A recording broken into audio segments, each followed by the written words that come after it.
waktu yang sangat singkat di hari Jumat ini, yang bila seorang muslim memanfaatkan waktu singkat ini untuk berdoa, maka apapun yang ia minta sepanjang menjadi kebutuhannya dan maslahat untuknya dunia akhirat, seketika akan dikabulkan. Seketika akan dikabulkan. Maka sebagian ulama satu spesifik menafsirkan itu adalah waktu saat sholat Jumat, khusus perpindahan antara khutbah pertama dan yang kedua dalam duduk singkat itu, itulah waktu sekejap, waktu singkat yang dimaksudkan.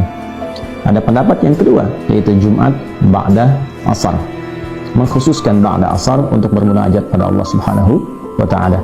Jika doa itu ingin kita panjatkan, maka setidaknya perhatikanlah adab-adab berikut.